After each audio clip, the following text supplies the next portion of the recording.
It's been over a year since I've watched Dune Part 2 for the first time, which quickly became my favorite movie of 2024, and one of the best science fiction movies I've ever seen. However, I'm bringing up Dune Part 2 not to talk about how good it is, but because of another movie I've seen recently, Lawrence of Arabia. Directed by David Lean, one of my GOATs, and is based off the real Lawrence's memoirs, The Seven Pillars of Wisdom, Lawrence of Arabia tells the story of T.E. Lawrence, a British officer who fought with the Bedouin tribes in Saudi Arabia in World War I against the Turks. I was watching this for a video I was making about film editing, which if you haven't seen it yet, go ahead and give it a chance. I think it's pretty good. But getting back on track, as I was watching, I noticed how similar the movie was to Dune, more specifically how similar the main characters are, T.E. Lawrence and Paul Atreides. Now this may be common knowledge to all the geniuses that have a Reddit account, but to someone like me, an idiot, this blew my mind and sent me down a Wikipedia/Reddit rabbit hole. I ended up learning from my late night searches that the writer of Dune, Frank Herbert, was very inspired by Lawrence, even though he never explicitly admitted to this. But to me and the Redditors of the world, the similarities, or as Frank Herbert calls them, points of identity, are obvious inspiration between the two. Now when talking about similarities and inspiration and originality, it can quickly become volatile with accusations of copying or plagiarism, which is not my intention of making this video. I'm making this because I love both these movies, and getting to talk about them is fun for me, and hopefully fun to watch, maybe. But I'm also interested in how any art is inspired and how that affects the originality of anything. Movies and books aren't made in a vacuum. Frank Herbert was clearly inspired by Lawrence of Arabia, but so was George Lucas with Star Wars, and Martin Scorsese and Steven Spielberg, and the list goes on and on. But with that being said, Frank Herbert especially was capital, bold, italicized, inspired. I mean, Dune borrows a lot from Lawrence, and that's okay, but he's also a hypocrite. But we'll focus on that later, because we first need to understand just how similar these characters of Paul and Lawrence really are.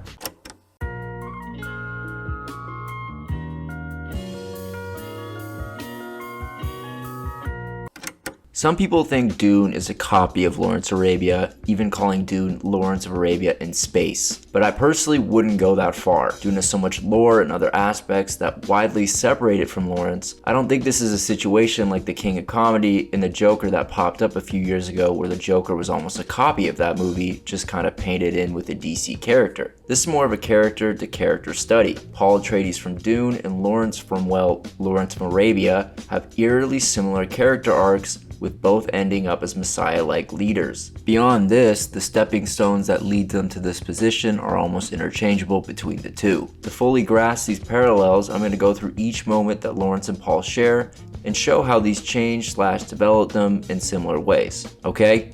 Makes sense?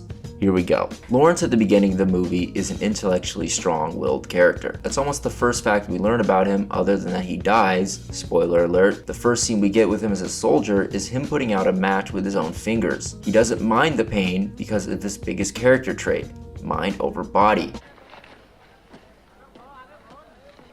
Oh! It damn well hurts. Certainly it hurts. Well, what's the trick then? The trick, William Potter, is not minding that it hurts.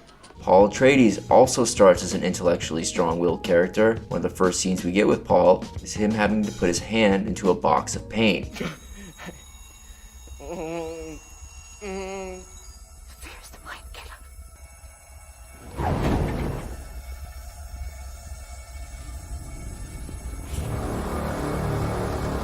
Fear is the mind killer, aka mind over body. These scenes to me are almost identical in the way they introduce us to these characters and the way they think. Moving on and skipping a lot of details here, sorry Dune, Lawrence and Paul both eventually become part of tribes that they've been fighting with, even gaining Arab and Fremen names. But one of the biggest details that lead up to this are these two scenes. Lawrence has to kill a man he once saved to stop a riot, and Paul has to kill Jamis to prove himself and protect his mom. These two scenes may not sound very similar at the outset, but both mark a major point for change in these characters. Lawrence was very much a pacifist before this, and doing this drastically alters him. With Paul, he was less so a pacifist, but killing Jamis definitely changed him, especially since it was his first kill. Lawrence didn't like how much he enjoyed the killing. As someone who previously hated violence, even claiming not to be friends with murderers, which unfortunately he now is. Paul doesn't want to kill Jamis, but is forced to after realizing he won't yield. While Paul can see visions of the destruction and bloodshed that might come out of killing Jamis, he makes his decision to do it anyway. realizing there's no way around it. And though Lawrence doesn't get visions of the future, he's aware of what might happen if he continues down this path of helping the Bedouin and gaining more power in the process. There's a line that's almost identical in both movies that summarizes these scenes perfectly to me. Right after the killing, both characters are told that this was necessary and it was, quote, a life for a life. It was execution, Orans. No shame in that. Besides, it was necessary. You gave life and you took it. You're one of us now. A life for a life.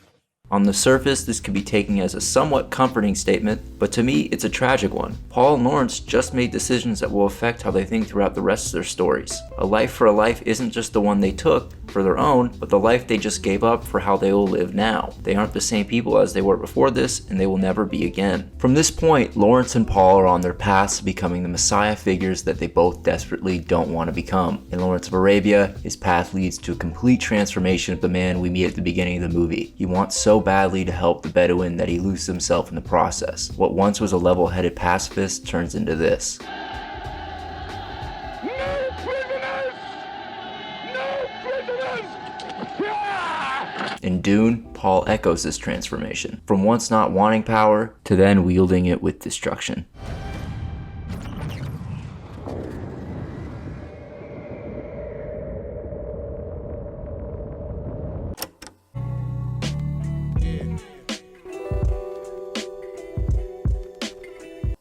Like I've said before, I didn't go through the similarities between Lawrence and Dune because I have a problem with it, but because I find it fascinating and makes it even more fun to watch the movies going forward. But there are people out there who would have a problem with this kind of inspiration, like Frank Herbert. During my research, I looked countlessly for any sign that Frank Herbert officially acknowledged that Lawrence of Arabia was an inspiration and came up somewhat empty. It's understood that he was inspired by the Seven Pillars of Wisdom, the book that Lawrence of Arabia is based on, but he never officially said it himself. Really, the closest thing that we have to an acknowledgement of Lawrence is this clip of Dune director Denis Villeneuve. The idea that Lawrence will fall in love with another culture and try to help this culture in order to fight against colonialism and realize at the end that himself will be an instrument of this colonialism, I think is something that has a strong link with Paul Atreides' journey into Dune.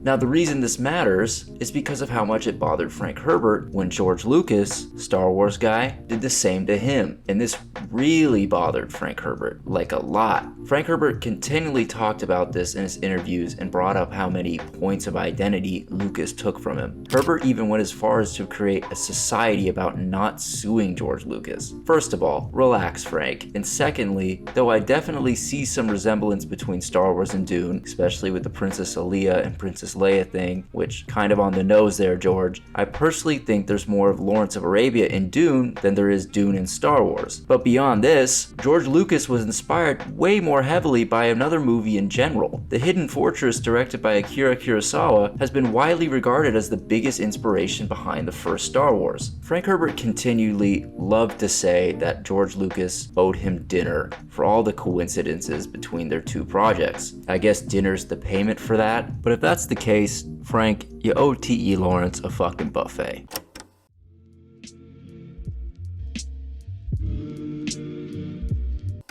As previously stated, art and movies and books and music aren't made in a vacuum, which makes being fully original in the present day almost impossible. But that's okay, even if Frank Herbert doesn't think so. Inspiration from other pieces of media and art are kind of the point of making things, right? Musicians and directors and writers, and dare I even say 25-year-old YouTuber video essay guys, will maybe attempt their audience to try to make stuff as well. That's kind of the best part about this stuff. Now, this should go without saying that this kind of inspiration does not apply to AI and shit that just steals. That's obviously fucking wrong and stupid. I thought AI would help fold my laundry or something and not make shitty art or whatever this is. My main point in all of this is that this stuff is connected. We don't get Dune without Lawrence of Arabia, and we don't get the same Star Wars without Dune, and on and on and on. But that's the awesome part about all of this, and thankfully Denis Villeneuve understood this when he made his Dune, and hopefully more people understand this going forward. Thanks for watching. Thank you so much for 200 subscribers. Alright, bye.